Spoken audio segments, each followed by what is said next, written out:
अब शांति 3 मार्च 2023 की साकार मुरली। प्यारे प्यारे मीठे मीठे बाबा हम बच्चों से कहते हैं, मीठे बच्चे, जब स्वच्छ पौधों पर 5 विकारों की मैल चढ़ती है तब भ्रष्टाचार बढ़ता है। जब स्वच्छ पौधों पर 5 विकारों की मैल चढ़ती है तब भ्रष्टाचार बढ़ता है। अब तुम्हें श्रेष्ठाचारी बनना और बनाना है।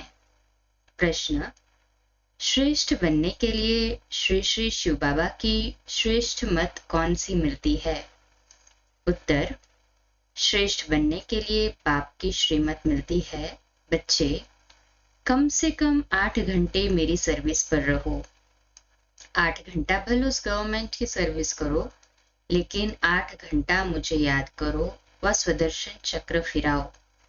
साथ साथ शंख ध्वनि करो। सबको कहो कि गृहस्थ व्यवहार में रहते कमल फूल समान रहकर बाप से वर्षा लो। गीत है, किसने ये सब खेल रचाया। ओम शांति। मीठे मीठे बच्चों ने गीत सुना। कौन सा? किसने ये सब खेल रचाया। बच्चे पहले बहुत ही सतयुग के सुख भोगते थे, बहुत मस्त थे, खुशियां ही खुशियां थी। सिर्फ भारत ही था और कोई खंड नहीं था। भारतवासी यथा राजा रानी तथा प्रजा सब बहुत मजे में थे, खुशी में थे। कभी कोई भ्रष्टाचार नहीं होता था। सतयुग में देवी देवता श्रेष्ठाचारी थे, जिन्हों की कितनी महिमा गाई जाती है। महिमा यथा राजा रानी तथा प्रजा सब की होती है, फिर माया आकर चटकती है। ये भी ड्रामा बना बनाया है, जिसको अच्छी रीति समझना है। बाप के सिवाय कोई समझा न सके। बाप ही भारत और विश्व को सदा सुखी शांतमय बनाए, सब कुछ करके फिर खुद छिप जाते हैं। ये किसकी महिमा है? परमपिता परमात्मा की। भारत में जब स्वर्ग था तो देवी देवताओं का राज्य था, सतो प्रधान था, दुख का नाम निशान नहीं था। फिर आधा कल्प बाद रावण राज्य हुआ। सतयुग के देवताओं के लिए गाया जाता है संपूर्ण निर्विकारी मर्यादा पुरुषोत्तम। वहां तो कभी भ्रष्टाचार हो नहीं सकता, वहां तो श्रेष्ठाचारी थे। पौधे जो स्वच्छ थे, उन पर 5 विकारों की मैल चढ़ने से भ्रष्टाचार होते होते अब पूरा भ्रष्टाचार हो गया है। राजा रानी तथा प्रजा जो श्रेष्ठाचारी थे, वह सब अभी भ्रष्टाचारी बन पड़े हैं। गाते भी है, मुझ निर्गुण हारे में कोई गुण नाही, आप ही रहम करो। ओ गॉड फादर, रहम मांगते हैं ना। देवी देवताओं के आगे जाकर कहते हैं, हमको ऐसा बनाओ। ड्रामा को तो जानते नहीं कि वह फिर ऐसा कब बनेंगे। तो तुम श्रेष्ठाचारी थे, भ्रष्टाचार का नाम नहीं था। इस समय सभी मनुष्य भ्रष्ट बन पड़े हैं, यथा राजा रानी तथा प्रजा। अब भ्रष्टाचारी से श्रेष्ठाचारी कैसे बन सकते हैं, ये कोई नहीं जानते हैं। यह है ही पतित दुनिया, भ्रष्टाचार होना ही है। अब बाप कहते हैं, जो कुछ समझो वो फिर औरों को समझाओ। बाप की महिमा गाते हैं, अपने आप सब कुछ करके अपने आप छिपाया। निराकार भगवान को आना जरूर पड़ता है। शिव जयंती मनाते हैं ना, कैसे आते हैं अभी तुम बच्चे जानते हो। शिव है पतित पावन, उनको आना ही तब है जब सारी सृष्टि पतित बन जाती है। उसको आकर पावन बनाना ही है। 2-4 को तो पावन नहीं बनाएंगे ना। यथा राजा रानी तथा प्रजा पावन थे, फिर अब यथा राजा रानी तथा प्रजा पतित है। अभी तो राजा रानी है नहीं, जानते हैं राजे लोग थे, अब उन्हों की राजाई है नहीं।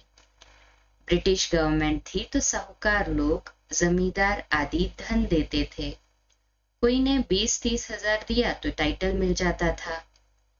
बाबा अनुभवी है ना, शिव बाबा ने भी अनुभवी रथ लिया है, ऐसा वैसा रथ थोड़ी लेगा। बड़े बड़े राजाएं होते हैं, वो तो घोड़े बहुत फर्स्ट क्लास रखते हैं। जानवरों में भी कोई कोई बहुत अच्छे होते हैं, जैसे ऊंट कोई बहुत अच्छे होते हैं, बैठो तो जैसे एरोप्लेन चलता है। कोई तो ऐसा होता है जो बहुत डंडे लगाने पड़ते हैं। तो बरोबर ये भारत 5000 वर्ष पहले स्वर्ग था, ये तो मशहूर है। क्रिश्चियन लोग भी कहते हैं क्राइस्ट से 3000 वर्ष पहले स्वर्ग था, तो बरोबर कल्प 5000 वर्ष का हो गया। खुद ही कल्प की आयु बतलाते हैं। फिर सतयुग को लाखों वर्ष कहते हैं। ऐसी ऐसी पॉइंट्स बाबा समझाते हैं जो धारण कर दूसरों को समझानी है, परंतु समझाते नहीं। अभी तुम बच्चे जानते हो बरोबर हम श्रेष्ठाचारी थे। यथा राजा रानी तथा प्रजा श्रेष्ठ थे। शेर बकरी इकट्ठे जल पीते थे। वहां कंस, जरासंधी, हिरण्यकश्यप आदि कुछ भी नहीं थे। हिरण्यकश्यप आदि को सतयुग में और श्री कृष्ण को फिर द्वापर में ले गए हैं। रावण को त्रेता में ले जाते हैं। सब असुरों के अलग अलग नाम दे देते हैं। कुंभकर्ण आदि भी सब असुरों के नाम है। अभी है आसुरी संप्रदाय, अर्थात आसुरी मत पर चलने वाले। अभी बाप आकर के श्रीमत देते हैं, जिससे तुम ब्राह्मण से देवता बनते हो। परमपिता परमात्मा ब्रह्मा के मुख कमल से ब्राह्मण, देवता और क्षत्रिय धर्म की स्थापना करते हैं। दूसरा कोई धर्म वहां होता नहीं। सतयुग त्रेता में तो दूसरा कोई धर्म स्थापन हुआ नहीं है। दोनों युग की एज तो एक जैसी 1250 वर्ष है। सतयुग में दैवी राज्य, त्रेता में क्षत्रिय राज्य, सूर्यवंशी और चंद्रवंशी। यह सूर्यवंशी और चंद्रवंशी राजधानी किसने स्थापन की? क्या ऐसे कहेंगे कि चंद्रवंशी राजधानी राम ने स्थापन की, सूर्यवंशी राजधानी लक्ष्मी नारायण ने स्थापन की? नहीं, दोनों ही स्थापन करने वाला परमपिता परमात्मा है। स्वर्ग का रचयिता है बाप। सतयुग त्रेता की राजाई रची है। काया भी जाता है परमपिता परमात्मा ने ब्रह्मा मुख से ब्राह्मण, देवता और क्षत्रिय धर्म रचा। बाप कहते हैं ये जो तुमको ज्ञान सुनाता हूं, ये फिर प्रायलोप हो जाएगा। इस्लामी, बौद्धी आदि जो धर्म स्थापन करके गए हैं, उनका नाम, रूप, देश, काल आदि तो नहीं भूलेंगे। उनको तो सब जानते हैं ना। ये देवता धर्म में कैसे स्थापन करता हूं, ये ज्ञान सब भूल जाएंगे। द्वापर में फिर कितने धर्म स्थापन हो जाते हैं। एक ही इस्लामी बौद्धी धर्म में ये सैकड़ों हो गए हैं। आपस में कितना लड़ते हैं। अभी तुम जानते हो बाबा कैसे सब कुछ करके अपने आप को छिपा लेता है। स्वर्ग में जो देवी देवताएं थे, उनको फिर माया आकर चटकी, पूरे बेगुण बन गए हैं। गाते भी है मुझ निर्गुण हारे में कोई गुण नाही, तब तो गुणवान देवताओं की पूजा करते हैं।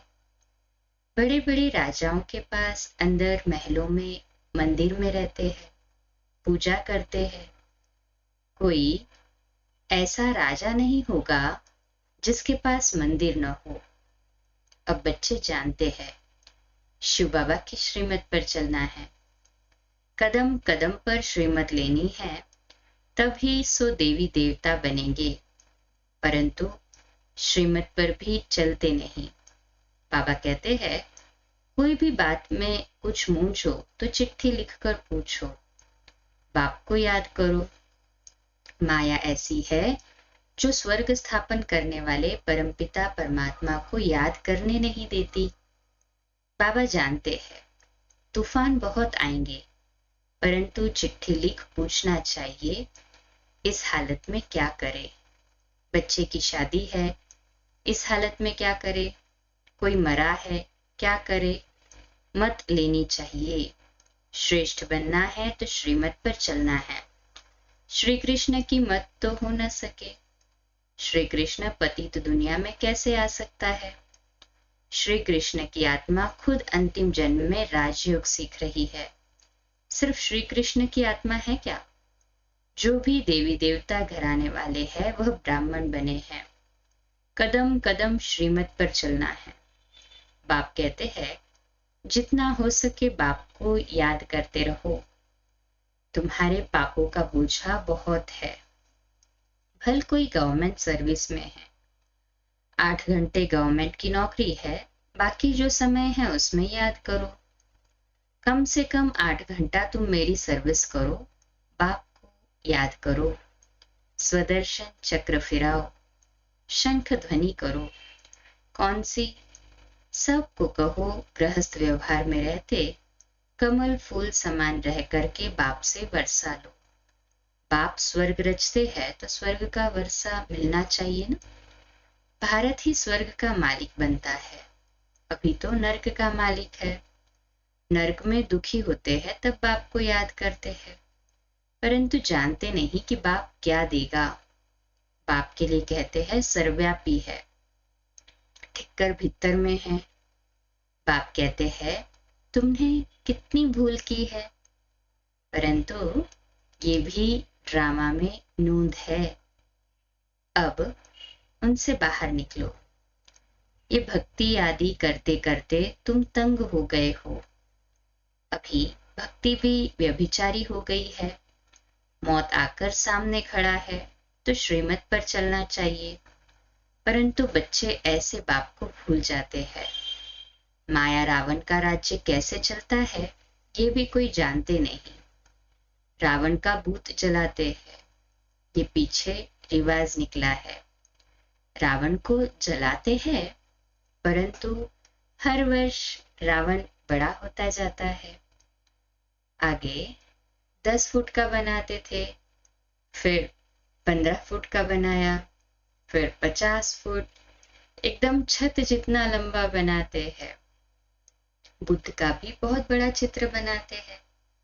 इतने बड़े मनुष्य तो होते नहीं ना। जास्ती में जास्ती मनुष्य 6 फुट होंगे। लक्ष्मी नारायण भी इतने ही होंगे। ऐसे नहीं वहां आयु बड़ी होती तो बड़े बन जाते। नहीं, मनुष्य मनुष्य ही है। जैसे अभी देखते हैं भिन्न भिन्न वैरायटी है, कोई काले कोई कैसे। भारत में सुंदर भी थे, अभी श्याम बने हैं। सुंदर बनाने वाला है बाबा। वह है हसीन मुसाफिर, वह तुमसे बात कर रहे हैं। उनको भूलना नहीं चाहिए। इनको अर्थात साकार बाबा को भल भूल भी जाओ, परंतु शिव बाबा को नहीं भूलना है। हमेशा समझो बाबा हम सजनियों को खूबसूरत परीजादा बनाते हैं। कहते हैं ना एक तालाब है जहां डुबकी लगाने से मनुष्य परी बन जाते हैं। अभी तुम समझते हो ज्ञान सागर द्वारा ज्ञान की परी बन जाते हैं। अभी तो नर्क की परी हो न। भल कितना भी कोई फैशन करे, पाउडर आदि लगावे, फिर भी है तो नर्क में ना। कोई से पूछो ये स्वर्ग है व नर्क है, कहते हैं साहूकारों के लिए स्वर्ग है। स्वर्ग नर्क को भी जानते नहीं, तो श्रीमत का ख्याल रखना चाहिए। श्रीमत को भी जानते नहीं। जिसने इतना श्रेष्ठ बनाया उनका नाम रूप गुम कर दिया है। गाते हैं तुम माता पिता हम बालक तेरे, तुम्हारी कृपा से सुख घनेरे। अब माता किसको कहा जाता है ये तुम जानते हो। जरूर जिसमें बाप प्रवेश कर रचता रचते हैं उनको माता कहेंगे, इसलिए ब्रह्मा में माँ आ जाती है। यहाँ तुम समझते हो हम प्रजापिता ब्रह्मा की मुखवंशावली है। शिव बाबा के पोत्रे पोत्रियां हैं तो बाप के भी नाम है। बीच में बाप दलाल जरूर रह चाहिए जो तुम पोत्रे पोत्रियां कहलाओ। दादे से वर्षा लो, दादे से वर्षा मिलता है, इनहेरिटेंस मिलता है ना प्रॉपर्टी का। तो हमारा दादा ब्रह्मा बाबा किसके थ्रू, हमारा दादा शिव बाबा किसके थ्रू, तो ब्रह्मा बाबा के थ्रू। तो ब्रह्मा पिता, उसका भी पिता शिव बाबा, तो इनहेरिटेंस मिल जाता है। तो ये दलाल है। ब्रह्मा बाबा से वर्षा नहीं मिलता, इनको भी वर्षा शिव बाबा से लेना है। शिव बाबा की मत पर चलना है। तुम्हें ब्रह्मा के द्वारा शिव बाबा से वर्षा मिलता है, परंतु बाबा कहते हैं तुम इनको भी भूल जाओ। शिव बाबा से तुमको मत लेनी है। शिव जयंती मनाते हैं परंतु बिल्कुल जानते नहीं। स्वर्ग बनाने वाले बाप का यादगार गुम कर दिया है, नरक बनाने वालों के यादगार रख दिए हैं। दिन प्रतिदिन भ्रष्टाचार होता जाता है। कोई को अगर क्रोध आता है तो समझना चाहिए हमारे में ये भूत है, फिर हम श्रेष्ठाचारी कैसे कहला सकते। तुम्हें श्रेष्ठाचारी बनने का पुरुषार्थ जरूर करना है। अच्छा, मीठे मीठे सिकिलदे बच्चों प्रति माता पिता बाप दादा का याद प्यार और गुड मॉर्निंग। रूहानी बाप की रूहानी बच्चों को नमस्ते। हम रूहानी बच्चों की रूहानी माता पिता बाप दादा को याद प्यार, गुड मॉर्निंग और नमस्ते। वाह बाबा वाह, शुक्रिया बाबा शुक्रिया। धारणा के लिए मुख्य सार है, पहली पॉइंट, बाप की याद और ज्ञान सागर के ज्ञान से सुंदर ज्ञान परी बनना है। कदम कदम पर शिव बाबा की मत जरूर लेनी है। श्रेष्ठाचारी बनने के लिए अंदर से भूतों को निकाल देना है। कोई भी भ्रष्ट बनाने वाला काम नहीं करना है।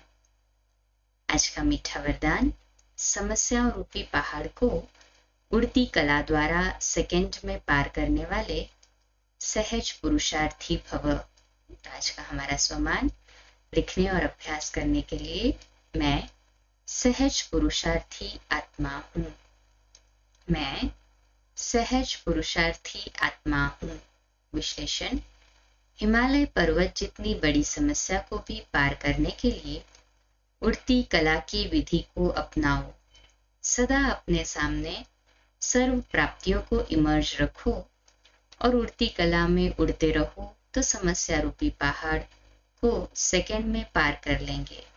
सिर्फ वर्तमान और भविष्य प्रारब्ध के अनुभवी बनो। जैसे स्थूल नेत्रों द्वारा स्थूल वस्तु स्पष्ट दिखाई देती है, ऐसे बुद्धि के अनुभव के नेत्र द्वारा प्रारब्ध स्पष्ट दिखाई दे। हर कदम में पद्मों की कमाई जमा करते रहो। स्लोगन, जो सबका आदर करते हैं वही आदर्श मूर्त बनते हैं। जो सबका आदर करते हैं वही आदर्श मूर्त बनते हैं। अच्छा, कम बोलो, धीरे बोलो, मीठा बोलो, सत्य बोलो, सोच समझकर बोलो। निमित्त भाव, निर्माण भाव, निर्मल वाणी। आज का नया दिन आप सभी को मुबारक हो, मुबारक हो, मुबारक हो। शुभ दिवस। कल सुबह अमृत वेला 3:30 से 4:30 और मुरली क्लास 4:45 बजे, रात्रि क्लास रात्रि 8:45 बजे। आज अव्यक्त वाणी पर आधारित। ओम शांति।